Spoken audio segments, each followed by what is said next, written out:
নমস্কার, দাসগৃহিণী ব্লগে সবাইকে স্বাগত।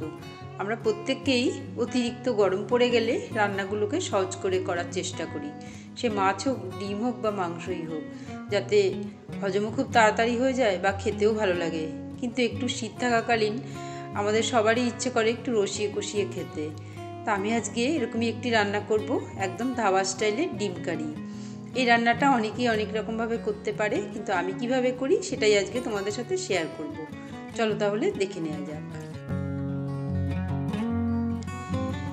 আমি এখানে 10টা হাঁসের ডিম নিয়েছি। এই হাঁসের ডিম দিয়েই আজকে একদম ধাবা স্টাইলের ডিম কারি করব। এখন ডিমগুলোকে সেদ্ধ করার জন্য একটা বড় পাত্র গ্যাসে বসিয়ে দিলাম। এবার পরিমাণ মতন জল দিয়ে দিলাম।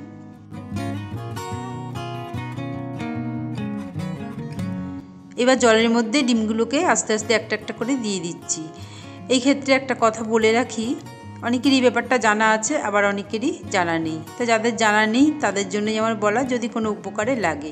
ডিম সেদ্ধ করার সময় আমরা অনেকেই দেখতে পাই যে কোনো ডিম হয়তো ফাটা থাকে। তা ঘরে যদি এক্সট্রা ডিম থাকে তাহলে আমরা তার পরিবর্তে সেই ডিম নেই।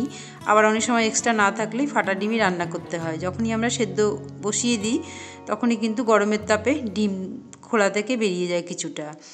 তা সেই ক্ষেত্রে আমরা একটু আটা যদি আমরা একটু কাদা কাদা করে মেখে সেই ফাটা স্থানে লাগিয়ে যদি সেদ্ধ বসাই তাহলে কিন্তু ডিম গোটাই থাকে, একটুও বেরোয় না। অল্প করে নুন দিয়ে ঢাকা দিয়ে দিলাম। আরেকদিকে ডিমের কারিতে দেবার জন্য 5টা আলু 2 টুকরো করে প্রেসার কুকারে সামান্য নুন দিয়ে সেদ্ধ বসিয়ে দিলাম। 4 থেকে 5 মিনিট সেদ্ধ করে নিয়েছি। ডিমের খোসাগুলো ফাটা ফাটা হয়ে গেছে, তার মানে বুঝে নিতে হবে সব ডিমগুলোই সেদ্ধ হয়ে গেছে ভালোভাবে। এবার গরম জলটা ফেলে দিয়ে এর মধ্যে ঠান্ডা জল দিয়ে কিছুক্ষণ চুবিয়ে রাখবো ডিমগুলো ঠান্ডা করার জন্য। ডিমের কারিতে দেবার জন্য এবার একটা ভাজা মশলা তৈরি করে নেব। 2টো তেজপাতা, গোটা গরম মশলা, 3টে এলাচ, 3টে লবঙ্গ আর 1 ইঞ্চি দারচিনি, 1 চামচ গোটা ধনে, 1 চামচ গোটা জিরে। সব মশলাগুলোকে হালকা করে ভেজে ঠান্ডা করে গুঁড়ো করে নেব। ডিম ঠান্ডা হয়ে গেছে। এবার ডিমগুলোকে খুব সাবধানে খোসা থেকে ছাড়িয়ে নেব, যাতে খোসার সাথে একটুও না উঠে আসে। ছোটোবেলায় যখন মা ডিম রান্না করতো কত আগ্রহের সাথে ডিম ছুলতাম। ডিম ছুলতে গেলেই যেই অংশটা খোসার সাথে উঠে আসবে তো সেই অংশটা আমারই হয়ে যেত। আর এখন ডিম রান্না করতে গেলে ডিম সেদ্ধ করার পর খোসাগুলোকে খুব সাবধানে ছাড়াতে হয়, যাতে খোসার সাথে একটুও না উঠে আসে। রান্না করার পর পরিবেশন তো আমাকেই করতে হবে, কারো পাতে দিলে যাতে সে ডিম পেয়ে কিছু না মনে করে। ছোলা হয়ে গেছে। এবার ডিমের গাগুলো একটু কেটে কেটে দিচ্ছি, যাতে ভাজার সময় ডিম না ফাটে আর ডিমের ভেতরে নুন ঝাল ঢুকতে পারে। ডিম কেটে নেবার পর এবার নুন, হলুদ আর সামান্য লঙ্কার গুঁড়ো দিয়ে ডিমগুলোকে মেখে 5 মিনিটের মতন রেখে দেবো। 5 মিনিট হয়ে গেছে। এবার ডিম রান্না শুরু করব। কড়াইতে সাদা তেল দিয়ে দিলাম, তেলটাও গরম হয়ে গেছে। এবার একটা একটা করে ডিম কড়াইতে ছেড়ে দিলাম। আমি ডিমটা সাদা তেল দিয়ে রান্না করছি, তোমরা চাইলে সর্ষের তেল দিয়ে রান্না করতে পারো। 3-4 মিনিট ধরে ডিমগুলোকে নেড়ে চেড়ে ভেজে নিয়েছি। ডিম ভাজা হয়ে গেছে। এবার একটা একটা করে তুলে নিচ্ছি।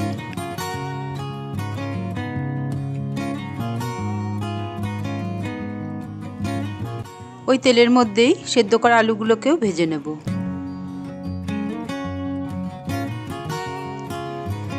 আলুগুলো ভাজা হতে থাকুক, ততক্ষণে কারির জন্য একটা মশলা তৈরি করে নেব।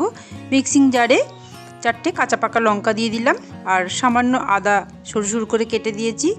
10-12টা রসুনের কোয়া দিলাম, আর মাঝারি সাইজের একটা পেঁয়াজ কুচনো দিয়ে দিলাম।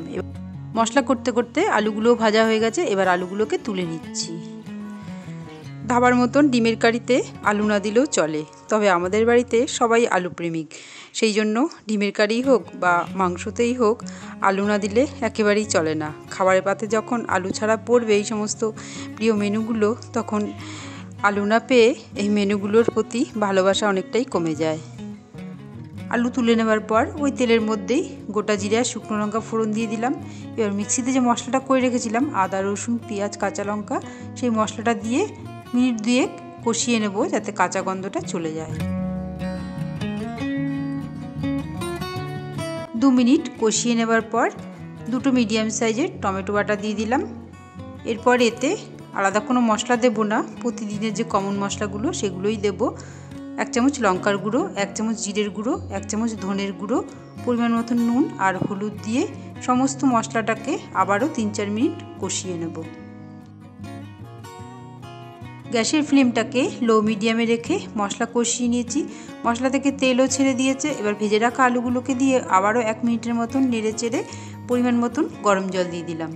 এবার ঝোল, আলু আর মশলা যাতে মিশে যায়, তারপর 5টা কাঁচা লঙ্কাও দিয়ে দিলাম। এই কাঁচা লঙ্কার জন্য ঝোলের স্বাদটা অনেক বেশি বেড়ে যাবে। তারপর ঢাকা দিয়ে দিলাম যাতে তাড়াতাড়ি ফুটে ওঠে। কিছুক্ষণ পর ঢাকা খুলে দিলাম। ঝোল বেশ কিছুক্ষণ ধরে ফুটছে।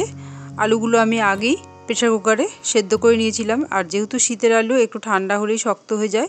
এবার ঝোলে ফুটে আলুগুলো বেশ নরম হয়ে গেছে আর ঝোলটাও একটু ঘন হয়ে এসেছে। ডিমগুলো এবার সব দিয়ে দিলাম। ডিম দিয়ে ঝোলটাকে আবারও 2 মিনিট ফুটিয়ে নেব।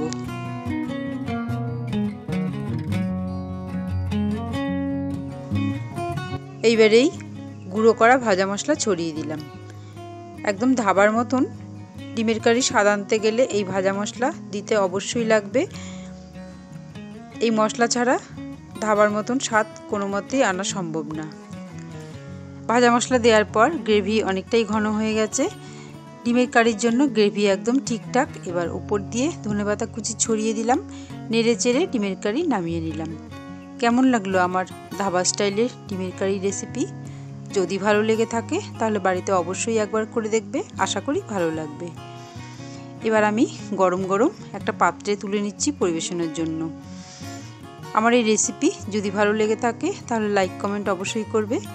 সবাই সুস্থ থাকবে, ভালো থাকবে, আর আমার চ্যানেলে নতুন বন্ধু হয়ে থাকলে চ্যানেলটি সাবস্ক্রাইব করার অনুরোধ রইল। দেখা হচ্ছে পরের কোনো ভিডিওতে। ধন্যবাদ।